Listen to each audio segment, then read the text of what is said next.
On tonight's episode of The Come Up, I'll be chatting to my friends, Tia Jemison and Ernie Spindler. Yeah! Yeah, yeah, yeah.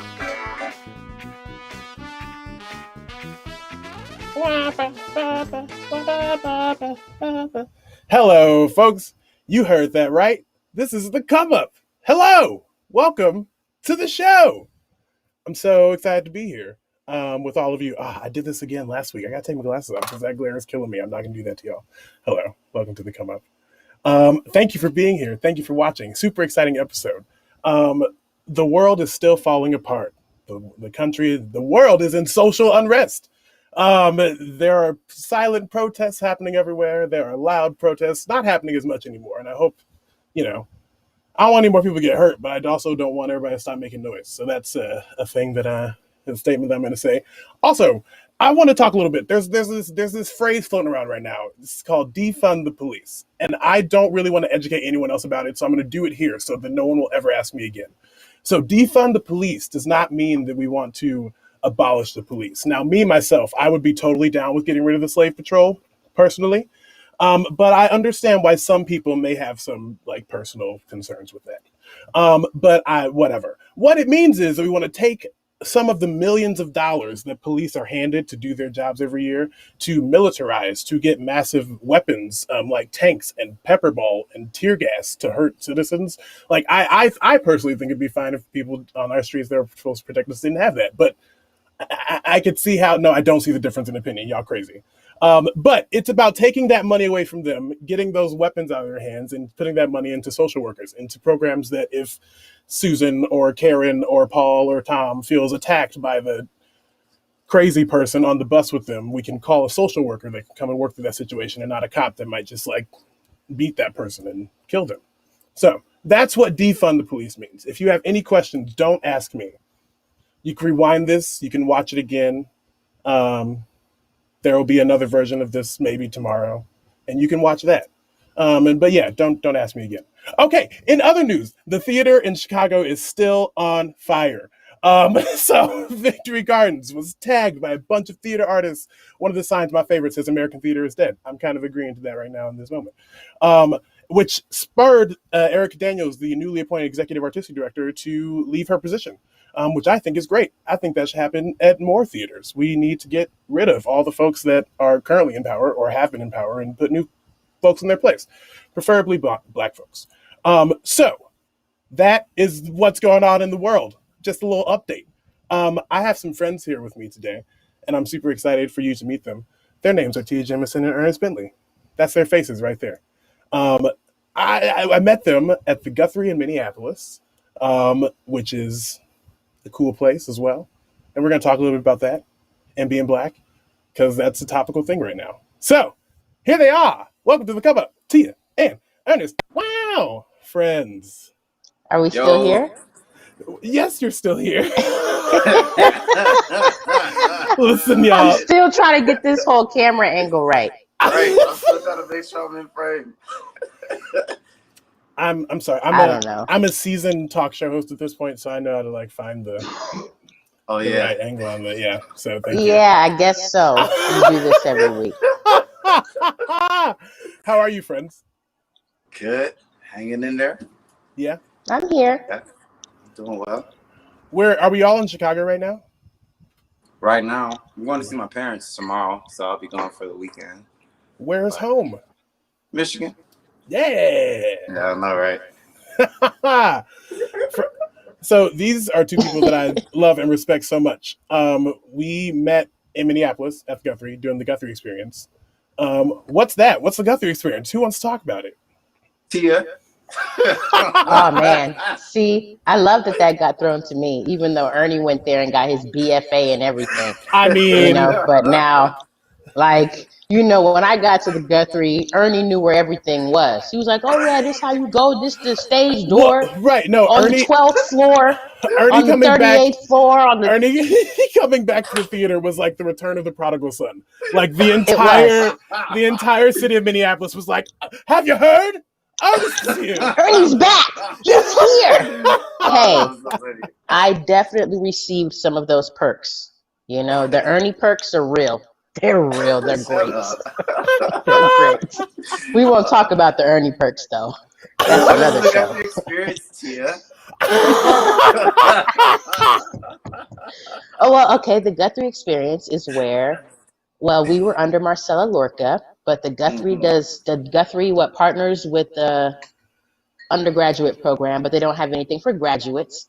So they go to what all the top schools, conservatories, other schools that they're linked with. They audition all the master's students, and they pick what, 10 to 12 of us? There Yeah. were 10 of us, Hmm. but they picked 10 of us, and then we go there and we study intensely with people from all over the world. I can't even say the United States, the The world. world. Yes. And we devised a show, and we got drunk a lot.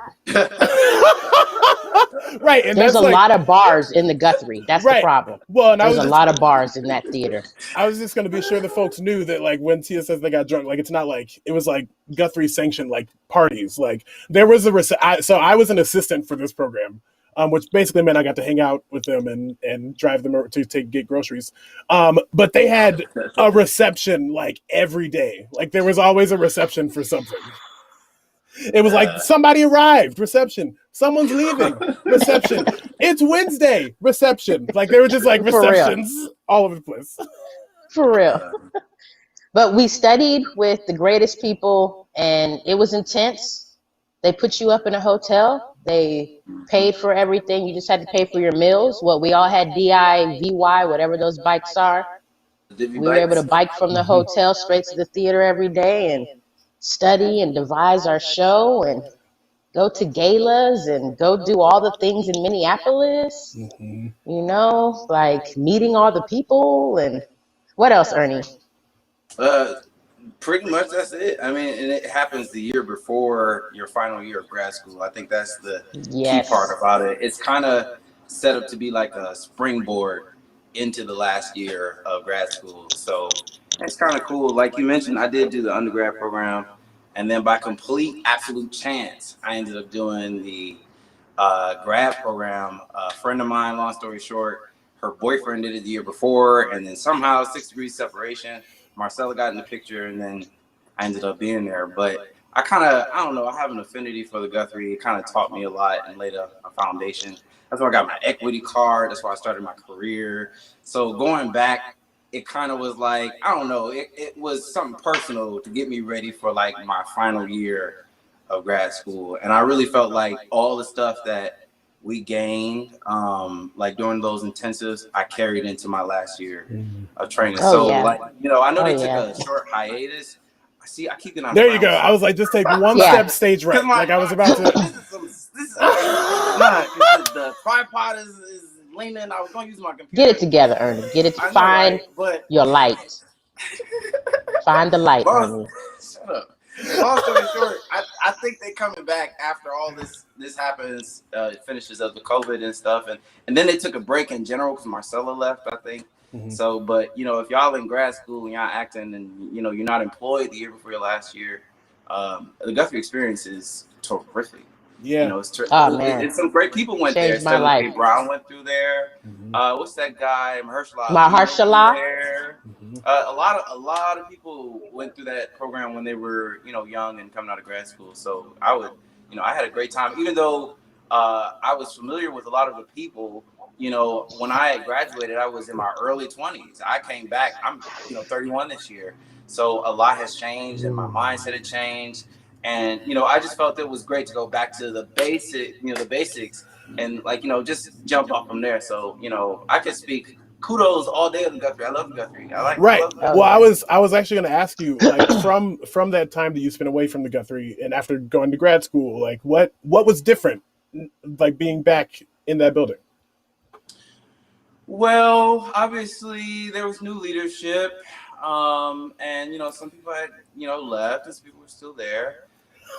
So that was a little different. But I really felt like when I got back, I don't know, I felt like I just fell right back like in place, like at home. It really didn't feel two different. Jeremy was still there. Jeremy was central to my experience. We love Jeremy. And Jeremy is gone now. Jeremy Jones deserves many Jeremy was awards. the cornerstone of the experience. So seeing Jeremy often and some of those, like Angel was I don't know if he's still around, but he was like head of the janitorial staff. But those familiar faces kind of made it just fell right back into like gear. So but coming back to when I was older, I just felt like, I don't know, my muscles have been flexed a little bit more. So I felt a little bit more freedom and a little bit more comfortable in myself to go a little bit further in like my craftsmanship.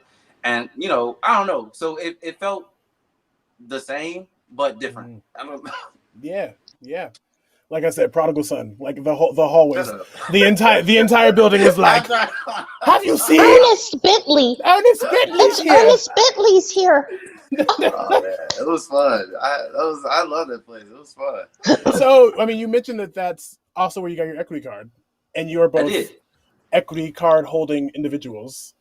So what has your equity journey been in Chicago? You're both relatively new to Chicago, and you're here in this new place where I think having an equity card could, especially coming where folks may not know you as well, it could be like detrimental in some cases.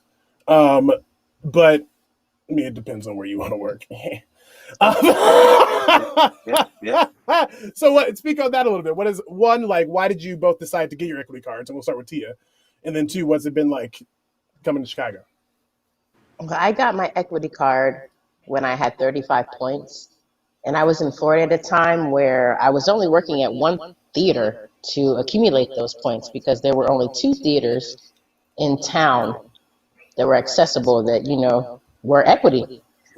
So what show was that? I don't even remember. It was one of the shows, and the artistic director at the time asked me if I wanted my card, and I was like, hell yeah. Because I knew once I got my equity card, I wanted to go back to grad school. That was just what I wanted to do.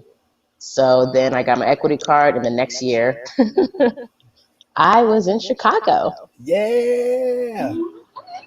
So, but you know, I mean, like I said, I was at 35 points. That was when you had to have 50 points to become equity. I think now it's 25. 25. But yeah, it's crazy, right? Yeah, it's wild. Well, and the way that they've changed it, like, and I'm grandfathered in, so I think I have 30 points. 32, something like that. So I could join, but I'm not going to right now. But I thought that everyone got a chance to get to 25 and then also get to 50, but I'm just grandfathered into 50. So now people, if they get 25, like 25 is the must join level, I think, which is crazy. That feels very low to me. It's, hey, and like I said, when I was offered my card, I was at 35, you know, because I think I had like, I would have done that show and then one more show, and then I would have had my card with the way that, you know, rehearsal weeks work out and all that. But I mean, being equity in Chicago has been hard because, you know, Chicago is very much a storefront theater. And I tell my students, this is a great place to start out.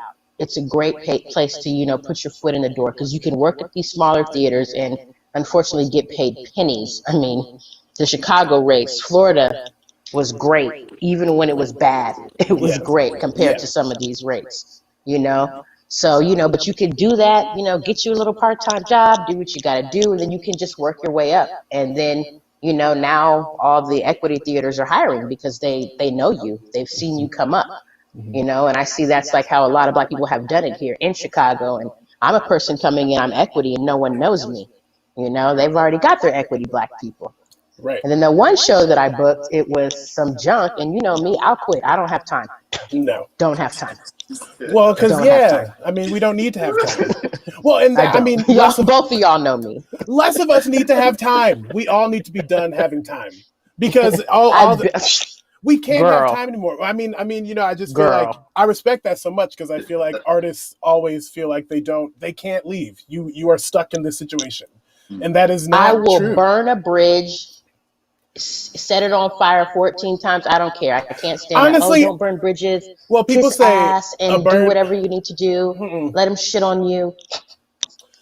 They say a burnt bridge lights a path. Truthfully, I don't even need it to light a path. I don't even need to light a path. Like, I'm gonna just drop the match because I don't have time or energy. And this is why you're my best friend. You know this.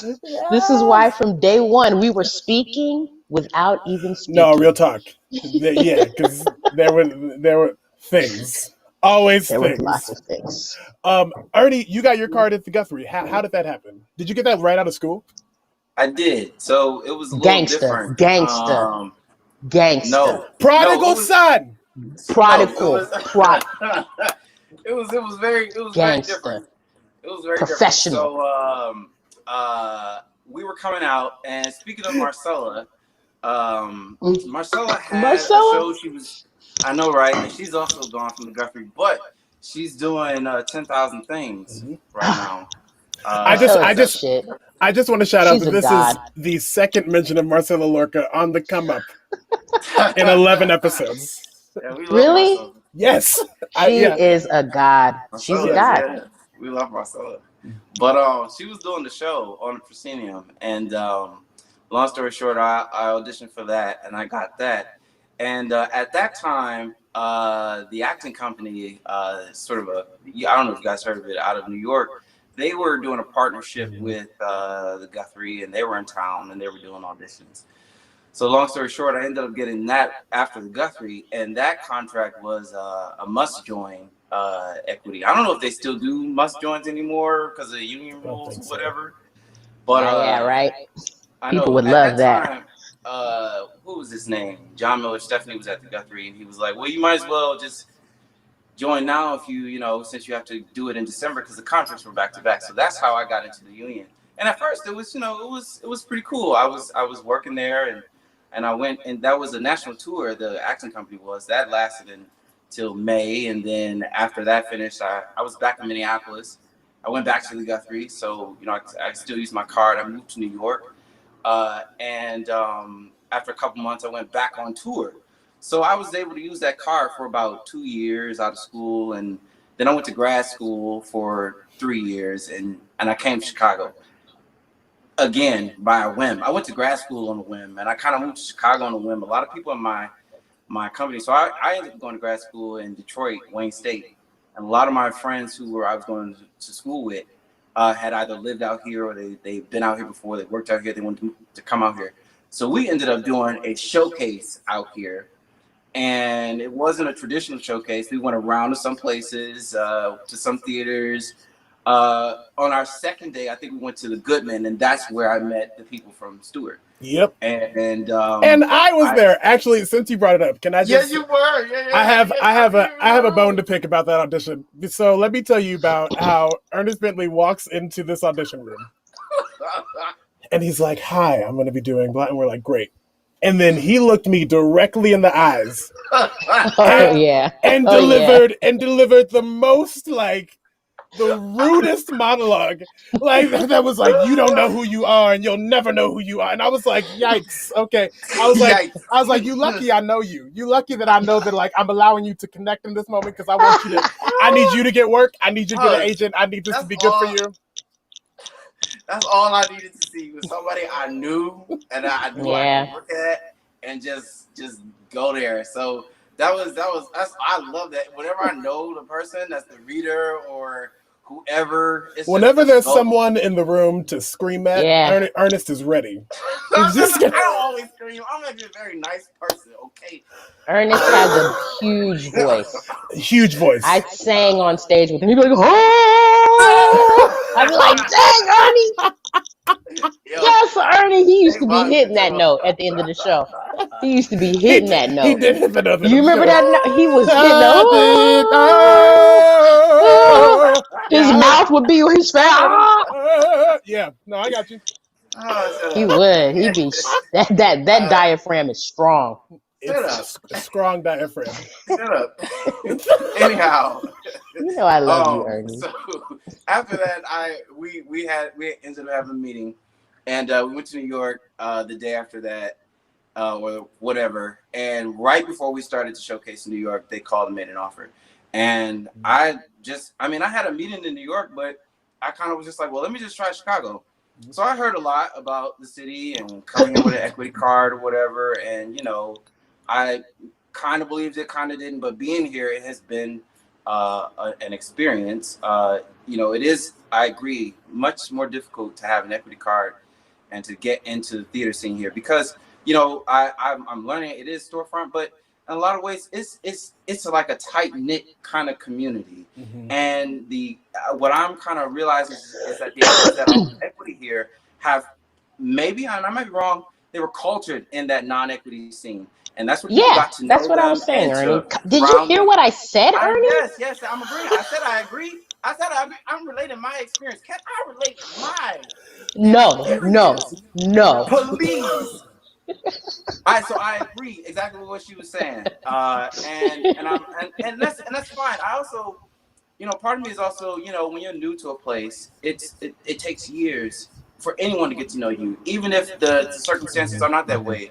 People have to figure out what your work ethic is. Can we trust you? There's money behind these decisions, and I understand all of that. So my patience hasn't been swayed because of what I'm realizing with theater. And believe it or not, I've actually booked a lot of commercials since I moved to Chicago, and that's something I had never done before. So that's been, the way I kind of see it is, while the theater is kind of slow developing for me in Chicago, there have been some cool opportunities. Some of them that have been pretty close. COVID kind of derailed some things. Have been out of the city, but as far as like my relationship with the casting folks in the city, it's getting warmer than it was when I was here. But I'm very interested in sort of what the on-camera world kind of has to offer because all the doors are opening there. So I'm taking Chicago a day at a time, just kind of trying to count my blessings in the meantime and stay sane. But it's been interesting. If you like, I want to move to Chicago and you're not equity, I wouldn't rush it.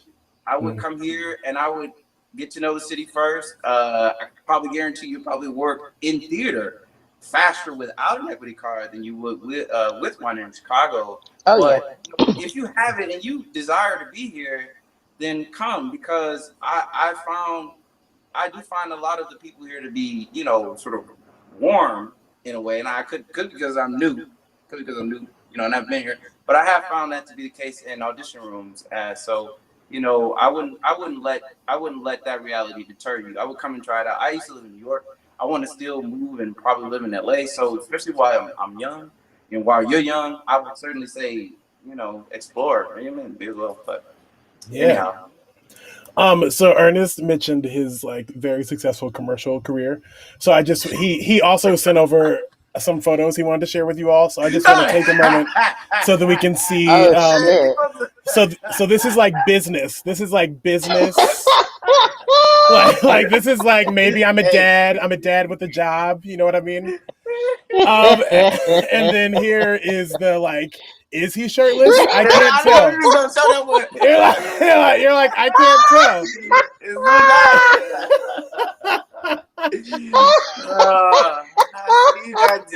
I see you got jokes.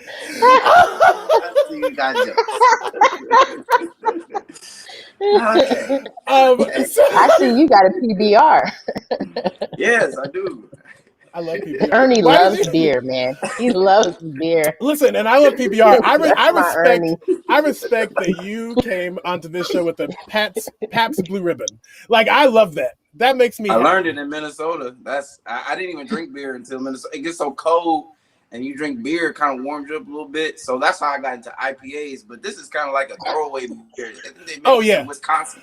Here's the problem with the PBR. I can get like a 12-pack of PBR and then be at the store for another 12-pack in like an hour. Like, they're like water. Hey, it goes so fast. It's cold.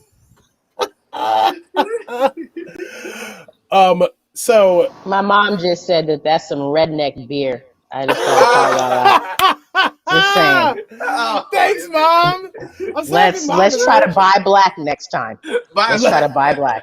Actually, you know what? That's real. Okay. That's real. If anyone needs any black breweries, please send them our way. Hey, man, let me tell you. No, that's real. Who's making black liquor? Right. Where's the black alcohol at? That's an actual question. Right. Because, like, I drank Jack Daniels for years, and to find out that that was, of course, done by a slave and then stolen, by the Isn't that Jack just Daniels family. isn't that Isn't just that America? everything? I mean, come on. I mean, Yeah. okay, also white people that are watching, since we are amplifying black voices this forever for the rest of your lives, I would like you to find me the black alcohol makers. Thank you so much. Okay. Okay. Okay. So speaking of black people doing things, we are black people and we do a lot of things. And right now is wild. And I think for me the conversation that I've been having so much is I'm like in we work in an industry that touts itself as liberal. We work in an industry that has mission statements that say that they're doing all the things that they're now acting like they want to do because everyone said that they should for the eighth millionth time. I've been getting a lot of messages from folks that are like, "Wow, like you've been saying this for so long," and it's like, Bitch. well, then why aren't you listening? Like, why didn't you listen? Like, why have we ended up in this space, especially in this industry? Like, we didn't like it did like, y'all, like, come on, like, there's so Other much evidence. industries. All the industry, but like I'm mad about mine because Thank you. like growing up, we're told like that this is the magical happy It's a safe place. space for everyone. Mm-hmm. It's a safe space for everyone. I mean, I work at Roosevelt, and finally, they're saying, "Oh yeah, so it's not." I mean, and that was in the news. Like we knew that like 2 years ago, which is why they hired you. We love that. We love a That's quota a junkie. whole other thing. So I mean, but let's talk about it. Like what will it take to get us these safe spaces that we're told about so often? Like what? I don't even know. We create our own spaces. You Yeah. you posted a thing about Carla talking about that, and you and I have talked about that. That's why I did my one woman show at DePaul from my. I mean, all of this. That's why. Because I was like, hey, I'm tired of doing oppressive shows for white people. Mm-hmm. And most of the time directed by white people, lighting designer white, stage manager, in an entire white room, just us black actors like, ho, ho, ho, we go, whoa, whoa, whoa, whoa. It just, so then it was like, hey, I got to do something for me, something that empowers me. So we're the only people that are going to empower ourselves. We have to empower ourselves. We have to do our own work. We have to be in charge of our own narratives. We have to be the ones lighting and stage managing and doing all of those things in order for it to be safe. I mean, that's just where I'm at. Yeah. The only time I've ever felt safe is when I was in all black rooms. It's happened. It's happened. It happened many and that's times in and that's Florida. always such a wonderful moment. Like I don't think that people understand when you do this work and you are get a show that like you're like I maybe don't want to be in the show, but the whole cast is going to be black and the director is black and the choreographer is black, like that, like you'll go out there and you'll do that, and because you get in that space and there's nothing like that community. It's a whole different level of community. Just like a layer drops, you can stop pretending. You can be yourself. Mm-hmm. You know, I worked in I Florida. Oh, what'd you go say? ahead, Ernie. I'm sorry. No, what'd Go you ahead, say? baby. Go I was gonna ahead. say I agree with what you said. That the only solution is for us to sort of have it all, where we make it, we write it, we kind of control it, or we're the controlling force for our narrative. I don't think the system as it is can produce a narrative that is, productive for blackness. I don't think, Come and on. that's not just in theater, that's in general. That's Come on. anything this system touches in regards to blackness. It is hanging on desperately to its first definition of blackness, which is subhuman slave. And that sounds very, wild, but it is the undercurrent sort of definition to everything we see when we see blackness in housing, blackness in education, blackness in entertainment. Everywhere you see blackness, it has that thread underneath: subhuman, slave. So I don't think this system has the capacity to give us a liberating narrative. That's why they regurgitate the same thing. So it has to come from us. And I think the problem we run into is, funding, obviously. Uh, Yeah. I think that's a huge thing. And and also, like, maybe this might be a different conversation, but getting us to support, each other's work. The barriers to sort of black to black support. Barriers that have arisen from the system that we're in. That we hold on to. So I don't know. I just agree with what you say. It's going to take us creating and controlling a new narrative, because what we're up against is incapable of doing that. I agree. I mean, that's why when I graduated from DePaul, I ran straight to Black Ensemble. Yeah. Yeah. Like I did. I was like, hey, teaching artists, Black Ensemble. I'm going straight. Eradicate racism is your mission? Nothing but black folks up in here? And Jackie Taylor's a force? Yeah. We like that. We love that. Yeah. What were you going to say about Florida, Tia? I was going to say that in Florida, I worked under a crazy white lady. I learned a lot from her, and she was kind of out with her racism. I mean, I worked for her in her office, and I mean, it was one of those things where I could cuss her out and then go back to work the next day. It was a very weird relationship, but I have to say, and because I'm always reflecting and thinking back, pushing 40 now, but she would create spaces, bring in like a black director, and it was very family. She was able to do that. She was like the first person in Florida to do black work. I mean, every other theater adopted what she was doing, but she was like the first person to be like, we have to do work for blacks. She talked like that. You have to do work for blacks. It's important. I love their chocolate skin. And you're like, no, you can't. Don't say that. That's right. Don't say that. We were so close. Don't, yeah. Except not. Don't Except say not. that. You said work for blacks. So. Like, but I mean, I'll say I can remember doing shows at her theater. We'd have Jello shots in the dressing room. We had potlucks. The potlucks were the shit. Like everybody cooking. Sorry, And that's what's so great about when we do shows together. It's family. Yeah, it is. Well, and I also think about the power structures that are in place. I mean, these organizations all institutions are run and created for and by wealthy white men. And they put other white men next to them, and then they sprinkle in a few white women, and then there's your one. Then they say social justice. Yeah, right. Yeah, and then you get your one black, or your black program. Like there are so many to get that money. Yeah, right, directly to get the funds. Because that's the crazy thing. It's like, how did you sit there? You wrote a grant. Y'all had a meeting about the grant. Y'all had a meeting with the people to defend the grant. And now we're here, and you're like, we didn't know, but you put in your grant that you knew. You wrote down on paper to get the dollars that you knew the community that you were serving did not have, like, the privilege that resources. You have. Yeah, it doesn't make sense. It doesn't make sense. So. If you're watching, it doesn't make sense. You have to stop this. Come on, close up. You're getting close. For both of you, we'll start with Ernie. What is an experience you had in a show that was kind of like, that was empowering, that was uplifting for you, that like maybe didn't like quantify what we're talking about right here, but like was as close as you might get? In terms of like our artistic abilities, or Jesus, Ernie's so deep, right? I don't know. Like, wait, can you say the question one more time? So, I mean, have you been in a room? Have you been in a show that has made you feel like, you talked about that layer coming down, right?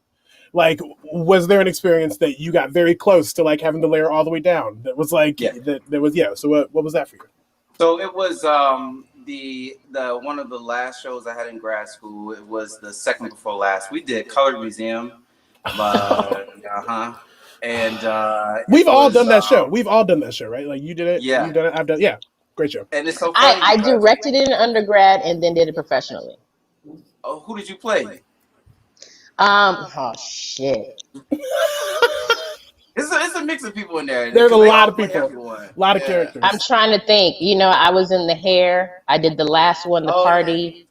I did. I had the egg They got me a big egg. Were you the French Um, woman? Were you the? no, but I played Admonia. That was done by my girl Stephanie. I played Admonia, and that was my favorite role. I would come and like I was silent, but I worked the hell out of that part because she's got the black maid.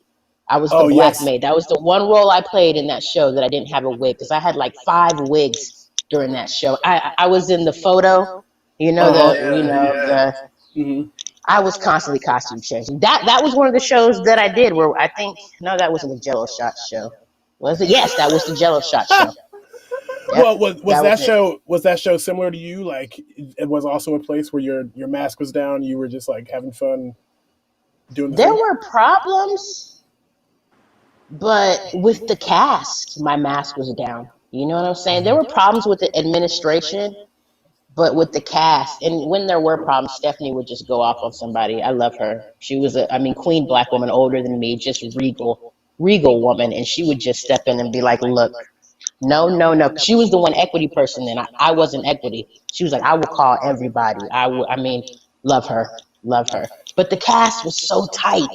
We were so tight. We were so there for each other. We had a drummer, Alvon, who was a native, a black native, and he would sit on the side and like play live drums. It was, and then we had actual the stage that revolved, so it would turn and reveal the next piece, turn again. One night it ripped down all the lights. We turned it and it ripped all the footlights. But colored museum, y'all. Yeah, that play kind of calls for Colored that museum. kind of sort of affinity between the I people in can't it. hear Ernie now. What happened? You can't hear me? Can you hear me? I can hear you. Tia, why can't you I hear can't me? Are hear you on mute? anybody. You don't hear anybody?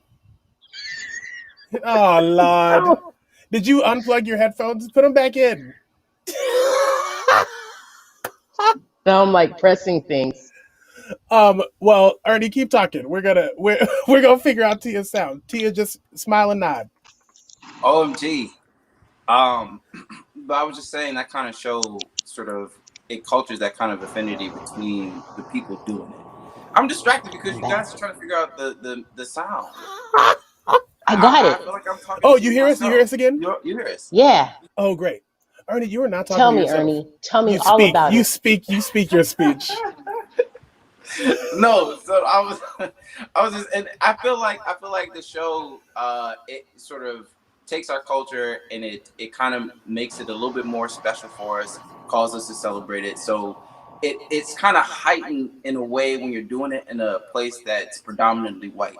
And I was doing it at Wayne State, and the curriculum at Wayne State for the grad students is pretty heavy with a lot of shows. A lot of those shows obviously are not talking about the black experience. We're not written for black actors. And that's a whole nother experience of being black and trying to tap into characters that were written from and for the white psyche and what the black mind has to do to access it and to Mm. feel, validated unto himself, not from the director and other actors, but to yourself. Do I feel Yeah. authentic in this thing? Is this my real voice? So having the chance to finally get to do a play like the Color Museum that starts with that slave piece, and then takes us through all of the facets of the mask that we've had to wear and celebrating who we are, and then doing it in a place that was one of the best-selling shows of the whole time that we had there. And I think it was because of the genuine joy that all of us had in doing it. Finally, Yeah. here is Yeah. our voice. So we don't have to, do all of these back bends to convince you that we belong in Dracula. You know what I'm saying? This is us, and it's asking us to walk the way you walk and sound the way you sound and do exactly how you do you. That's exactly what the show calls Yes. for. And I think that reflected in the ticket sales. Mm. So, I would say that was an experience I had that was very unique. And I've seen some plays that have been predominantly the black experience, where few of them, where it's just like it impacted me in a way that was like, yo, this is very similar to the same thing. So Hmm. yeah, and I played Miss Raj. So and that was a mountain.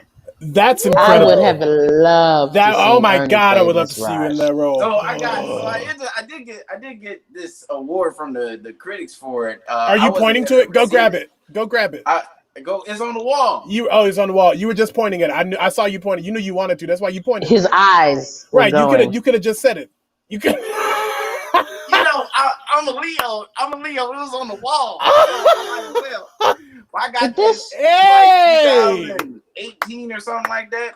But I was. Oh, see, I can't even find the frame. There you But are. You're I right was there. named. And this was so when I was at the Guthrie for Guthrie Experience, I got everybody's talking about the nomination. I got nominated for one of those for a different play, but I didn't win that time, whatever. So anyhow, I wasn't able to go back and get it. But I feel like that was one of some of the best work I did at Wayne because one, I had gotten through the first 2 years of bullshit and tricks and whatever.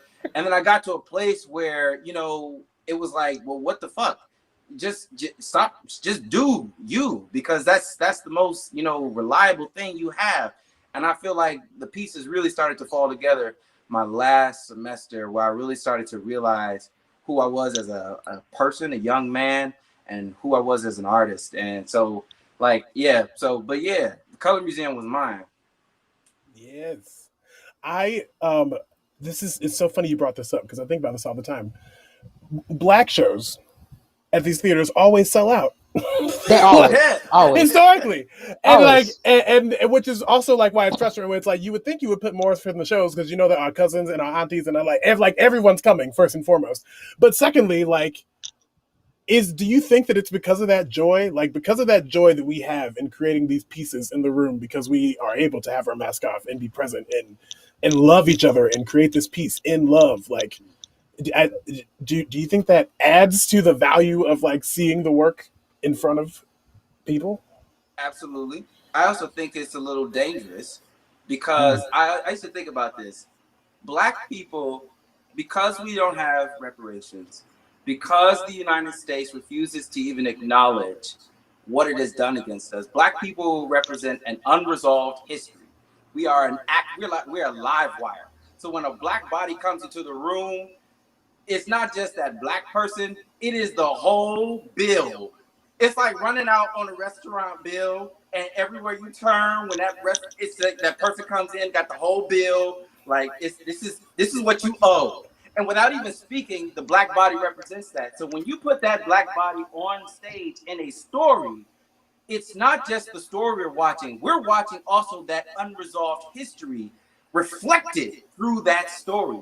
And I think that's You better dangerous preach. because the realities of our truths and what we've gone through, I mean, they're life and death. They are live wires. And the fact that we want to pretend as if we live in a post-racial society and we tied everything up, Come we on. have the illusion of respectability. But when that Black body comes on stage, I think even if that history is unspoken and even if it's all subconscious, it's still there. And so I think a part of the fascination is the danger that the Black body actually represents too. Yeah, I'm done with that. I miss having talks with Ernie in the My car. Ernie don't call God. nobody no more. We just got a "you don't call me no more." The first "you don't call me no more" of Come Up history, folks. You heard. But that's Hey, so remember real. last time we were on a three-way call? He was supposed to call back. He never He did. didn't call back. He didn't call back. I was in I You're was out right. of town. He didn't call back. I was out of town. But you're so right, and I've been talking about this lately. That I think that Black bodies and the Black experience and our trauma has been sensationalized in a lot of ways Yes. Oh in God. this country. Oh God. I mean, they love to watch stories of us down, and it's not even stories of us coming up from the down. It's just here's how you were down. You did a few In the things. perpetual down. Right. It's just you got down and you got back down again. And it's, these narratives that are just spun. It's like, yikes. We also have good days. I promise. I can guarantee you. And I know plenty of white folks that have terrible days all the time. Most of Yeah. them. And that's we never get to see that. Mm-hmm.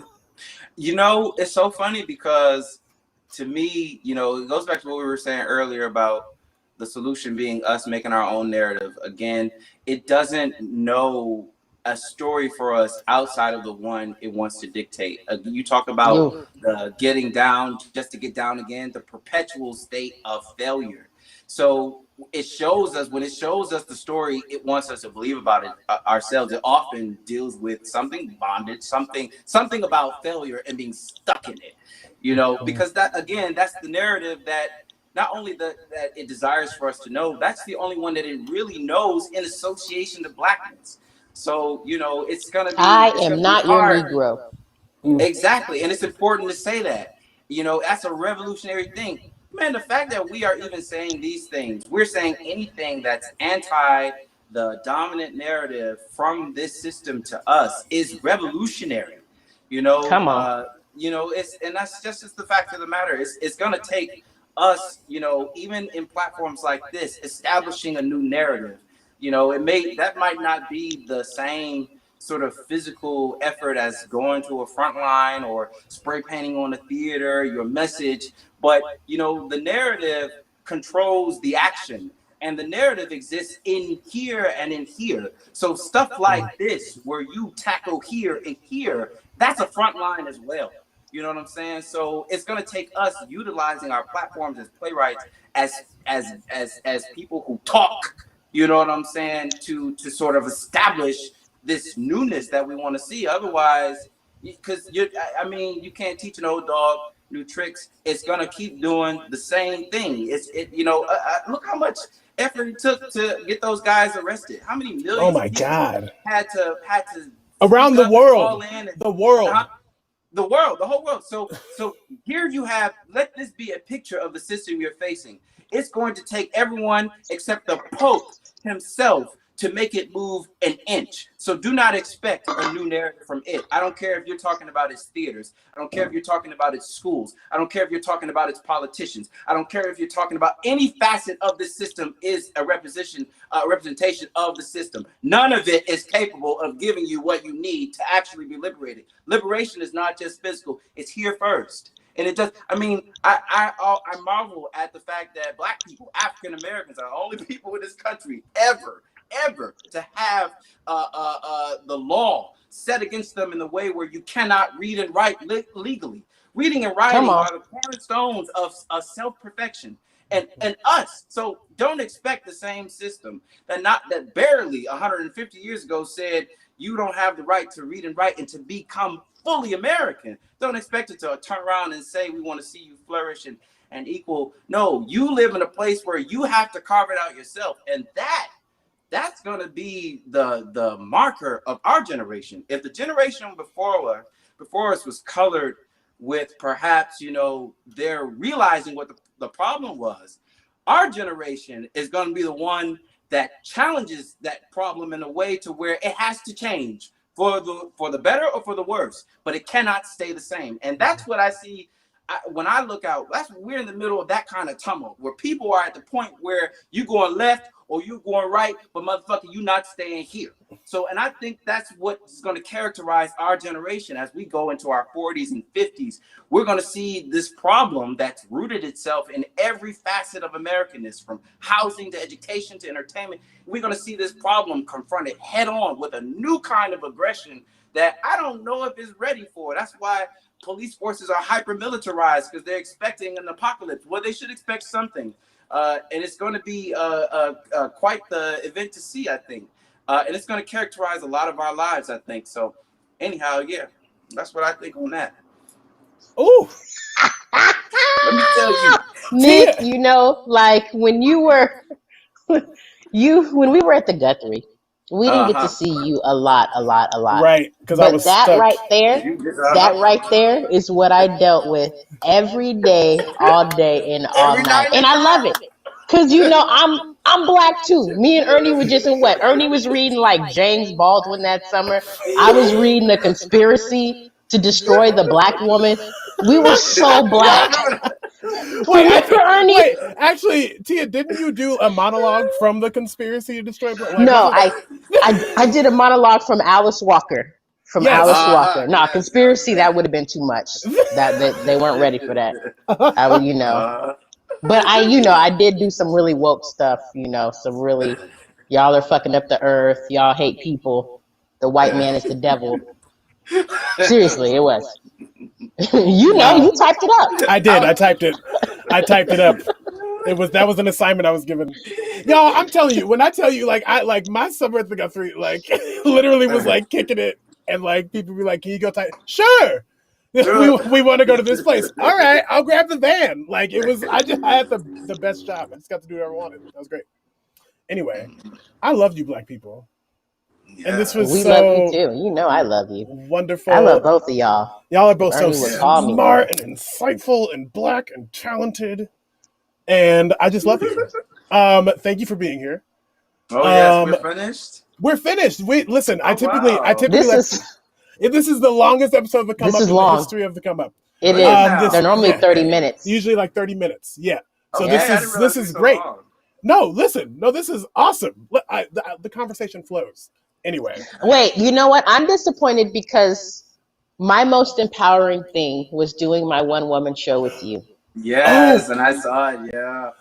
Okay, that show was made. So Tia, I just want to say, well, Tia, how about this? from rehearsal process to everything else was just perfect.